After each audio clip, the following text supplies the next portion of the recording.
स्वागत है दोस्तों आपका एक बार फिर एजे केमिस्ट्री क्लासेज में। आज का जो हमारा टॉपिक है उसमें हम पढ़ने वाले हैं अणुसंख्यक गुण के बारे में पढ़ते हैं।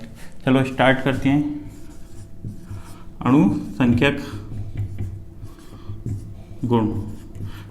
तो जब भी हम विलयन बनाते हैं तो उसमें विलायक के कण के साथ साथ किसके कण रहते हैं? विलेय के कण रहते हैं।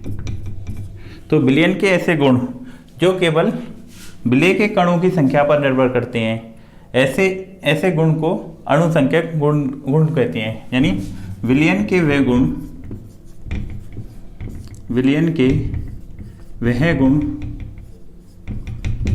जो केवल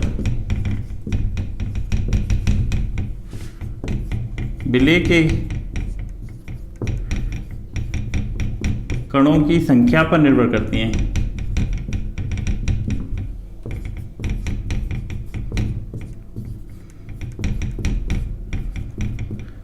ना कि उनकी प्रकृति पर। अणुसंख्यक गुण धर्म कहलाते हैं।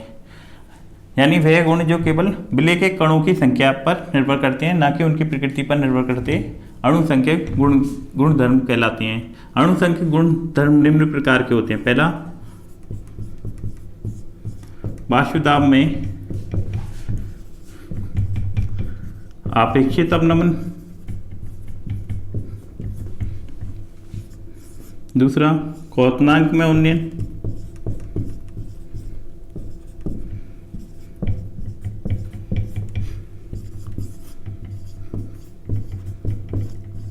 हिमांक में अवनमन। और चौथा, परासरण दाब।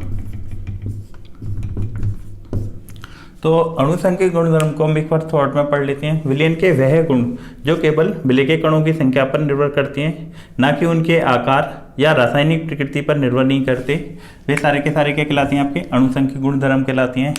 अणुसंख्यक गुणधर्म निम्न प्रकार के होते हैं। वाष्पदाब में अपेक्षित अवनमन। दूसरा रहता है क्वथनांक में उन्नयन, हिमांक में अवनमन, परासरण दाब। ये सभी के सभी विलेय के कणों की संख्या पर निर्भर करती हैं। किस पर? विलेय के कणों की संख्या पर निर्भर करते हैं।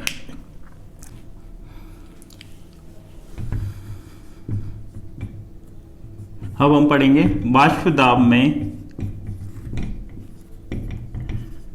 आपेक्षित अवनमन। वाष्पदाब में आपेक्षित अवनमन एक अणुसंख्यक गुणधर्म है। तो वाष्पदाब में अपेक्षित अवनमन पढ़ने से पहले हम वाष्पदाब के बारे में पढ़ लेंगे। तो वाष्पदाब को कैसे परिभाषित करेंगे? माना कि एक बीकर में केवल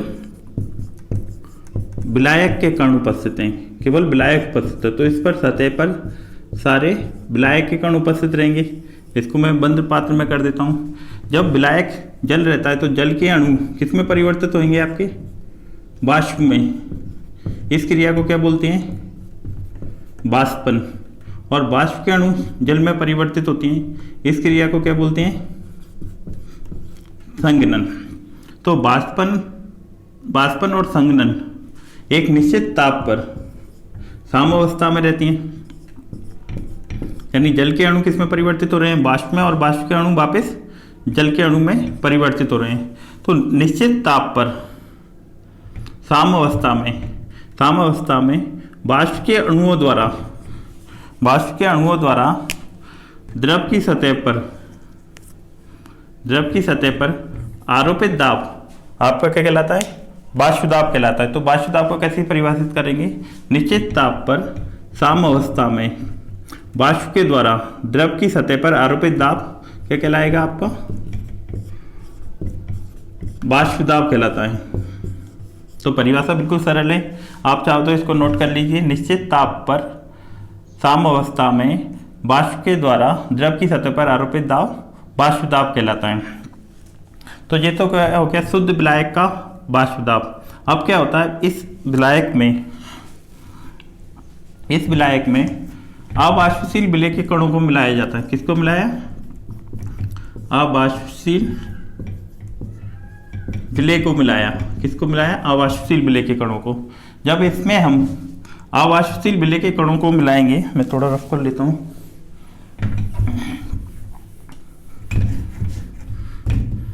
अवाष्पशील विलेय के कणों को मिलाएंगे तो कुछ सतह पर इस तरह की कुछ ना कुछ कण किसके आ जाएंगे, बीच बीच में विलेय के कण भी उपस्थित हो जाएंगे और हमारा ये विलायक की जगह विलयन बन जाएगा। विलेय प्लस विलायक क्या कहलाएगा, विलयन बन जाएगा। तो सतह पर क्या रह जाएगा आपका, बीच बीच में विलेय के कण भी आ जाएंगे, अवाष्पशील विलेय के कण। तो इसमें देखोगे वाष्प में परिवर्तित होने वाले कणों की संख्या क्या हो जाएगी, विलायक की तुलना में कम हो जाएगी और इसके द्वारा आरोपित दाब कम हो जाएगा। माना कि विलायक का वाष्प दाब कितना है, 10 वायुमंडलीय दाब।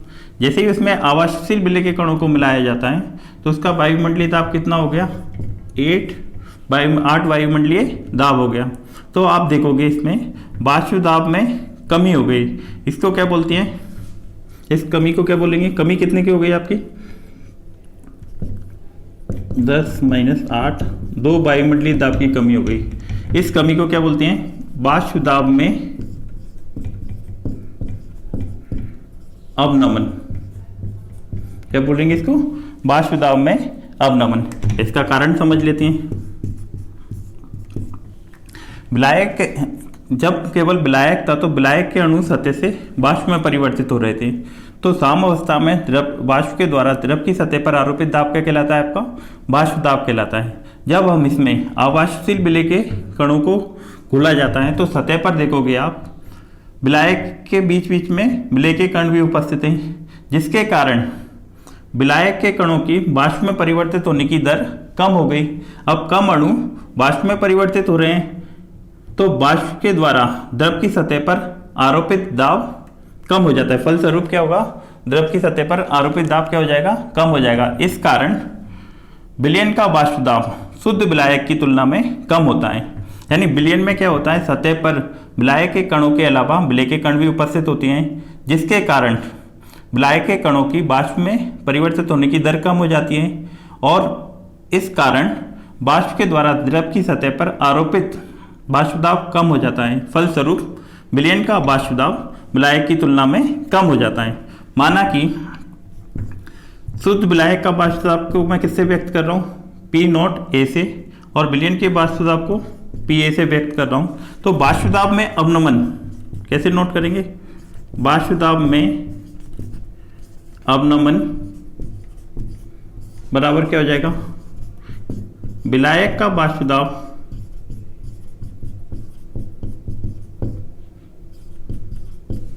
माइनस विलयन का वाष्प दाब। इसको हम सूत्र में कैसे लिखेंगे, डेल्टा P बराबर विलायक का वाष्प दाब कितना है, P0 A माइनस PA। इस तरीके से हम वाष्प दाब में अवनमन का मान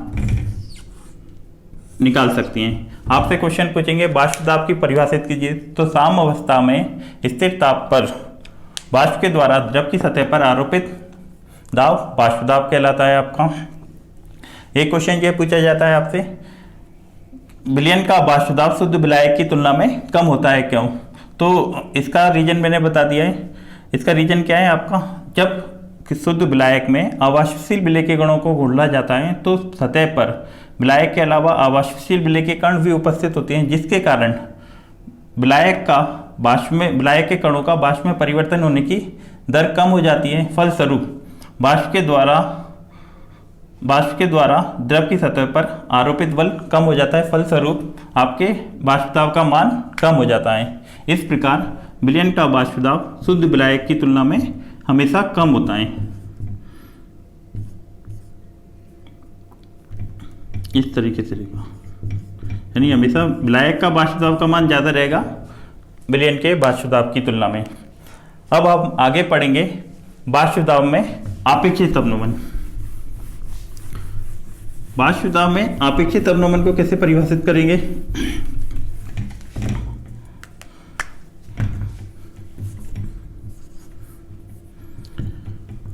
वाष्प दाब में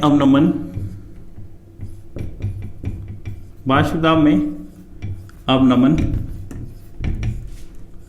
और शुद्ध विलायक के वाष्पदाब,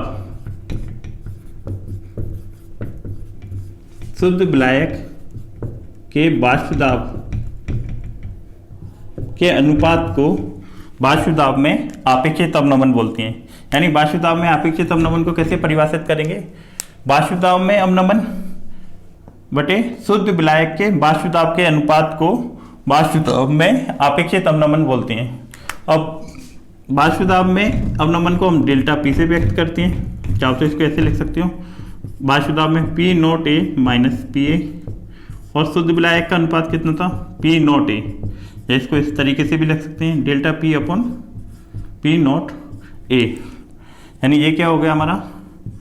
वाष्पदाब में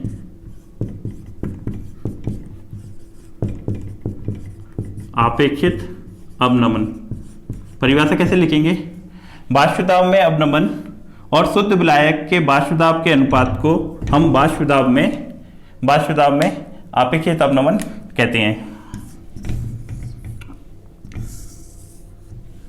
आगे हम पढ़ेंगे राउल्ट के नियम अनुसार वाष्पदाब में आपेक्षित अवनमन विलेय के मोल प्रवाह के बराबर होता है। हम इसको सिद्ध करेंगे, क्योंकि हम जानते हैं ये क्वेश्चन पूछा जाता है एग्जाम में, वाष्पदाब में आपेक्षित अवनमन विलेय के मोल प्रवाह के बराबर होता है। क्योंकि हम जानते हैं राउल्ट के नियम अनुसार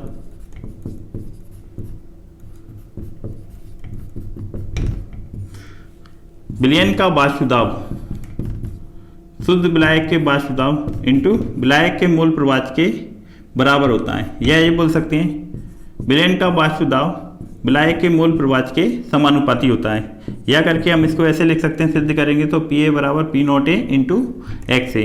चूँकि हम जानते हैं किसी विलयन में विलायक और विलेय के कुल घटकों का योग कितना होता है? 1 होता है। इससे हम विलायक के मूल प्रवाह का मान निकाल सकते हैं, 1 माइनस एक्स बी। एक्स ए का मान समीकरण 1 में रखने पर, समीकरण 1 में एक्स ए का मान रखेंगे तो आपके पास क्या आ जाएगा? पी ए बराबर P note A 1 minus X B, P A बराबर P note A minus P note A X B. इस पद को इधर ले आएंगे तो आपके पास क्या आ जाएगा? P note A X B बराबर P note A minus P ए। तो हम इससे किसका मान निकाल सकते हैं? एक्स बी का मान निकाल सकते हैं इससे। एक्स बी बराबर P note A minus P A upon P note A. इस पद का मान नीचे आ जाएगा। तो आपके पास क्या आ जाएगा समीकरण? एक्स बी बराबर P note A minus P A upon P note A. यहाँ पर मैंने अभी थोड़ी देर पहले बताया था P note A minus P A, इसको क्या बोला था? वाष्पदाब में आपेक्षित अवनमन। वाष्पदाब में इसको क्या बोला था?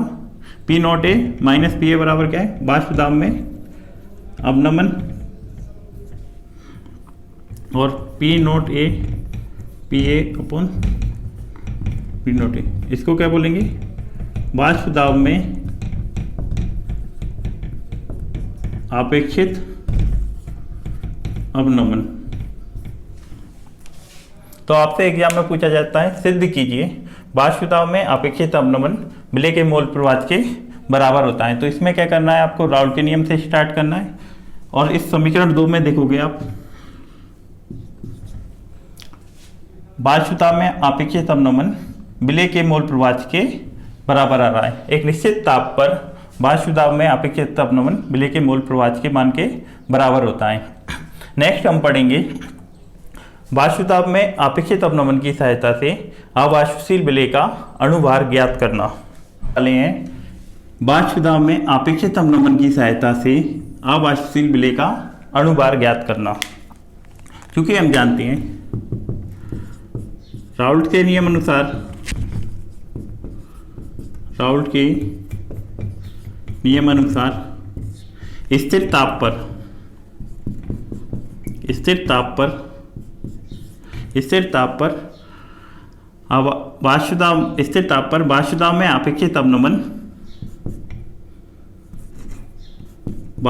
में अपेक्षित अवनमन विलेय के मोल प्रवाह के बराबर होता है। इसको दे देंगे समीकरण 1।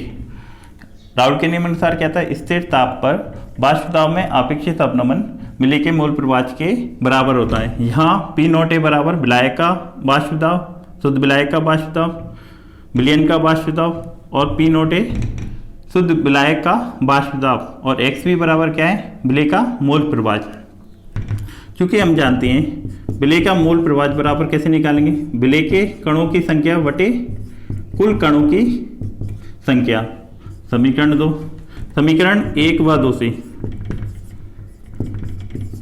तो आपका वाष्प दाब में अपेक्षित अवनमन किसके बराबर आ जाएगा, NV minus NA plus NV। क्योंकि तनु विलयनों के लिए क्या होता है,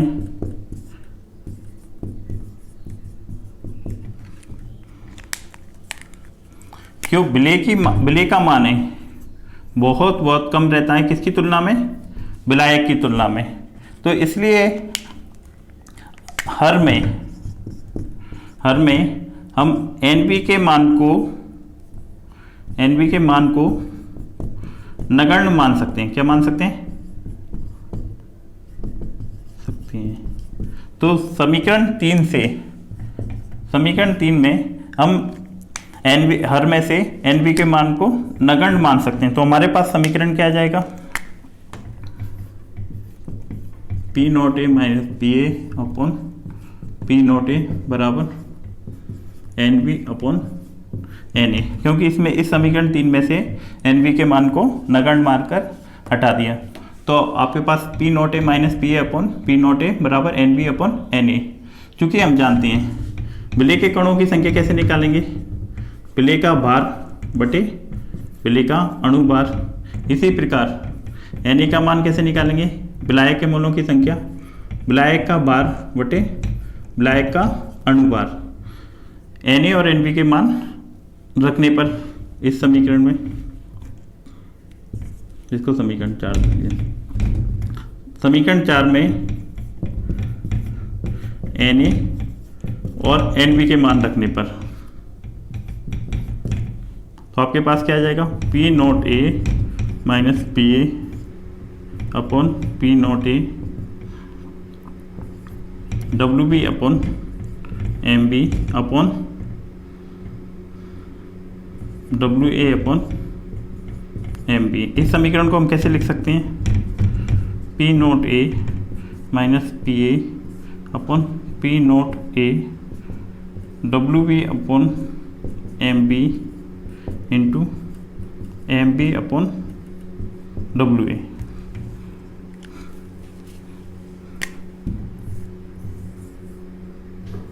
इसको दे देंगे समीकरण 5। समीकरण 5 की सहायता से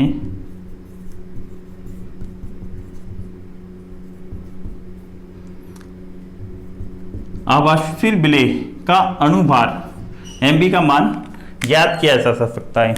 यहाँ पर देखोगे आप P नॉट ए शुद्ध विलायक का वाष्प दाब, PA विलयन का वाष्प दाब, WB विलेय का भार, MB विलेय का अणुभार, MB विलेय का अणुभार और WA विलायक का भार। इस समीकरण में सभी के मान दिए होंगे। इसकी सहायता से आप आवाष्यशील विलेय का अणुभार का मान ज्ञात कर सकते हैं।